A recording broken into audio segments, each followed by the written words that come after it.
Hello everyone, welcome to Packing for Pioneer Life. This is a history program from the Raupp Museum in Buffalo Grove. My name is Debbie Fondre. I'm the museum curator and I'm the one who will be talking to you today. Let's get started. Being a pioneer is a lot like moving. Have you ever moved? If you move today, you know three things are true. Number one, if you move today, you know that you will have a house waiting for you when you get where you're going. Maybe you bought a house, maybe it's an apartment, maybe you're staying with friends, but when you get there, you'll have somewhere to sleep. Number two, when you move today, you know that your adult will have a job waiting for them. Maybe you're moving because somebody got a job, or you're moving where there are a lot of jobs so they can get one. But you know that your adult will have something to do. And number three, if you move today, you know that if you forget something, it will still be okay. There will be stores where you can go buy what you forgot, or your old next door neighbor can mail whatever it is. 180 years ago, though, things were different. When the pioneer families moved here, there was no house waiting for them. There was no job waiting for them. There were no stores waiting for them. They would have to bring everything they needed with them and pack it in a covered wagon. Everything for a new house, everything for a new job, everything that was too important or too special to forget. So when were the pioneers coming here anyway? They came to Buffalo Grove in the 1840s. They came to Wheeling, Lincolnshire, Libertyville, Arlington Heights, and Palatine about 10 years before that in the 1830s. So let's learn all about covered wagons. The pioneers traveled in covered wagons that look like this. They look big, right? A real covered wagon was about 10 feet long by 4 feet wide. Let's compare that to some things you see today. First of all, a basketball hoop. The top part of a covered wagon would reach all the way up to a basketball hoop. So that makes it seem pretty big, right? But now let's compare it to something else. If you were comparing a covered wagon to a pickup truck, that's about how they compare. So now it maybe doesn't look quite as big, especially since, remember, you're going to have to pack everything into the covered wagon. Wait, aren't we forgetting something? Moving doesn't start with the moving truck, does it? Moving starts a long time before that with a conversation. When you're eating dinner and you're adult, your mom or your dad or your grandma or grandpa says, "I have news for you. We are going to move." And if they said that to you tonight at dinner, what questions would you have if you were about to move? I bet I can guess what two of them are. Number one, where are we going? And number two, why are we going? You know what? If you had those questions today, that makes you exactly like pioneer kids 180 years ago. So why did people move west anyway? If it was difficult and scary and it made you sad to leave your family and your friends, why did families give up their home to move west? Number one, safety. Some of the families moving here were coming from Germany, and there had been wars there for the last 30 years. Not all the time, but enough that you would worry about your safety and you would worry about all your land getting destroyed by the fighting. So moving seemed like a pretty good idea. Number two, better land. A lot of people also came from New York or Pennsylvania, and the farmland they had was getting used up. The corn wouldn't grow well, the wheat wouldn't grow well, and a lot of times you might not have enough food to make it through the winter. Number 3, more land. Land was cheaper in Illinois, so you could afford more, so you could grow more food and have a better life. And that's number 4. All over, the reason people moved was to have a better life for their family, to have safety, better land, more chances for your family to do well. Okay, I'm convinced. Let's go. We're ready to be pioneers and move west into Illinois. Let's talk about packing a covered wagon. What do you need to bring? Remember, everything for a new house, everything for a new job, everything too important or too special to forget. Another thing to think about is that covered wagons are slow.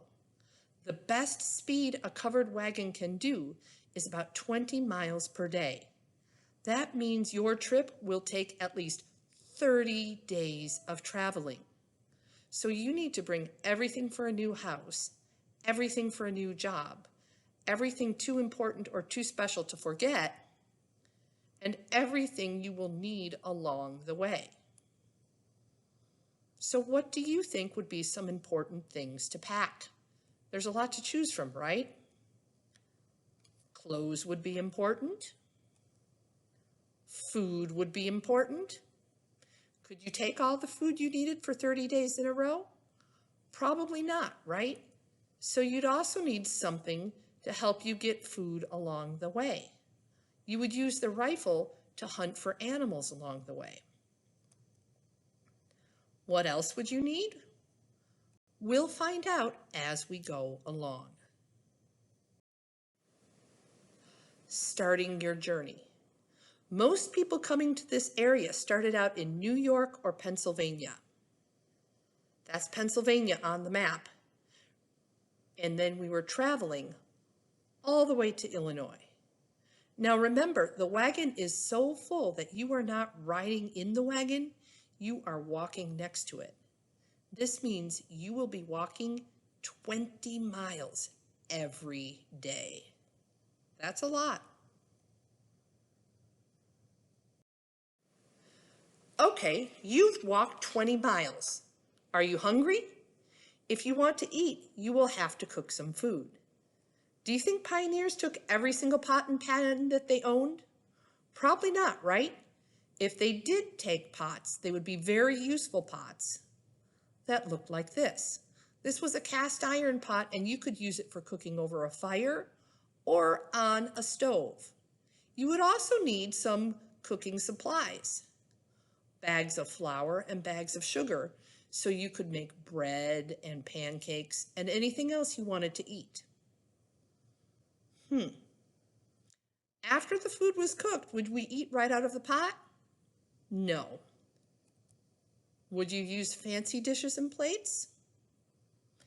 Probably not, right? Why not? Why do you think not? The way to get here was bumpy, wasn't it? Those fancy dishes and plates would break many, many miles before you got where you were going. Instead of those, pioneers would take tin dishes and plates. They weren't as fancy, they weren't as pretty, but they were strong, and that was important because you were taking extra money with you, but you didn't want to use it to have to buy a new plate. You wanted to save your money for emergencies or to buy land. Well, now you've eaten, but are you tired after walking 20 miles a day? Probably, right? Is there room for a bed in a covered wagon? Not really. Instead, you would bring a wool blanket. And if you were lucky, you would sleep on top of the blanket, all folded up, and there'd be lots of padding. If you were unlucky and it was cold out, you would roll up in that blanket and then snuggle up next to your mom or your dad or your brother or your sister or the dog or the cat or the cow, whatever you needed to do to keep warm. Are we there yet? You've been sleeping and cooking and eating and walking 20 miles every day. It's been over a week. You start asking the question that people always ask when they're on a long trip. Are we there yet? Look at the map. Not yet. We're in Ohio. The farmland looks good here, but there are towns and cities all over. This means the land would be too expensive for us. We need to keep going. More work on the wagon. Every day on the wagon, you were sleeping, eating, cooking, and walking 20 miles per day. But you weren't done yet. When the wagon stopped for the night, you still had work to do. It was a kid's job to help take care of the animals. Since you were going to be farmers, what kind of animals do you think your family was bringing? Remember, farm animals. So, a cow for milk, pigs for meat, a sheep for wool, that would help you make clothing, a chicken for eggs. Are you wondering about pets? The pioneers had pets too. They would absolutely bring pets. You might bring your cat, who could also help catch mice, and your dog, who might help with hunting or with being a guard dog. What if it got dark while you were working? What did pioneers use for light? There weren't any headlights on the covered wagon. You would have a candle lantern. You would put a candle inside of there and the light would shine out the windows and you could carry it around, or you could hang it from a hook in the wagon, or you could even set it on the ground. That was what you would use to see in the dark. Are we there yet? You've been sleeping and cooking and eating and walking 20 miles every day.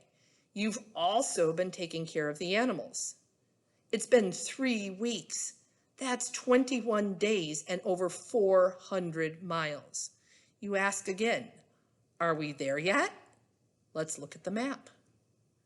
We started out in Pennsylvania. Not yet. We're in Indiana. The farmland looks good here, but it is too flat. We need some trees.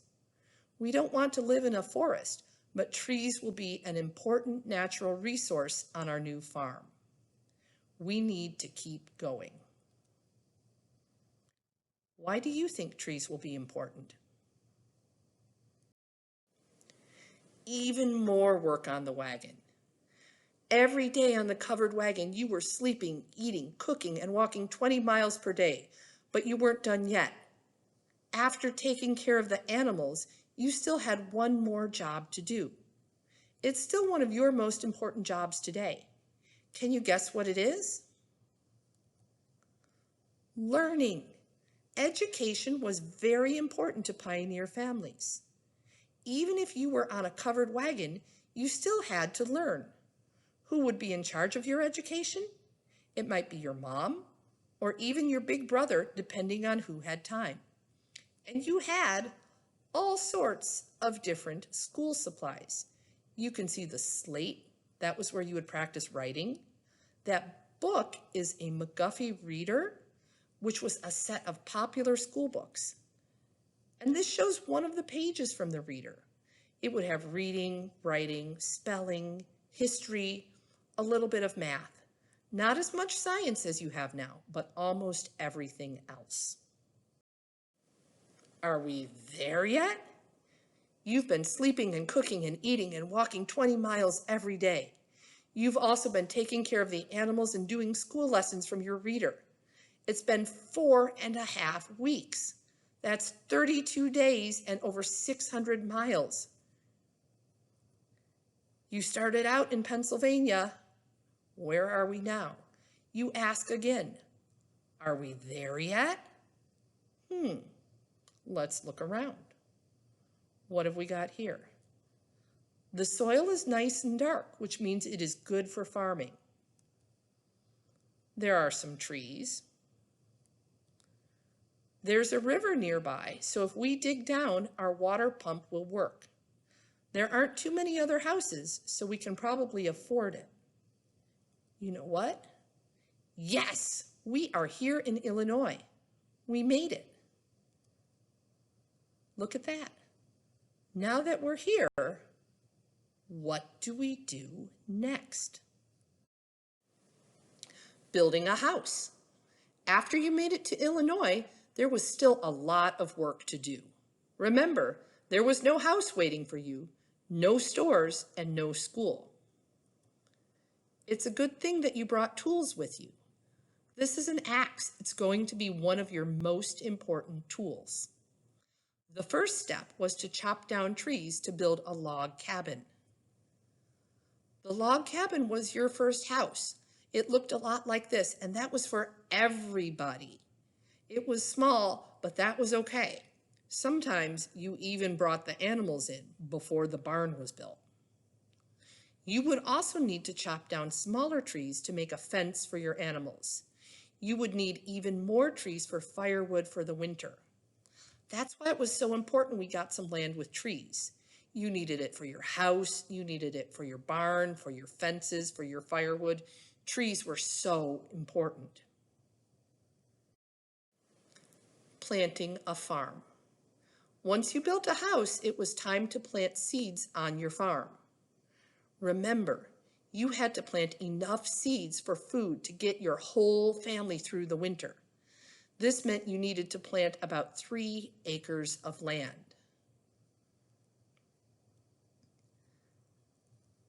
Three acres is a lot. 3 acres is the size of 3 full-size soccer fields. That's big, right? That's too much to do with just a shovel. It's good that you brought tools to help. The plow that you see here, that was your most important tool. So the plow would use horsepower. A plow used horsepower to help dig up the fields so you could plant corn and wheat. Time for fun. Did the pioneers have time for fun? Absolutely. The covered wagon was full, but there was always room for kids to take a special game or toy with them. Adults would take something fun or special too. What did people take? It would depend on how old you were and what you liked to do. These are just some of the examples. What would you take if you were a pioneer? What would be your special thing? It's your turn. Learning about westward expansion is fun, but trying an activity is better. What choices would you make as a pioneer? Let's find out. You should have printed out the pioneer activity pieces. One page will have a wagon outlined on it. The other pages will have squares for things that pioneers might have chosen to pack in their wagon. Your job is to choose what pieces to put in your wagon. Be careful. You can't take everything. It won't fit.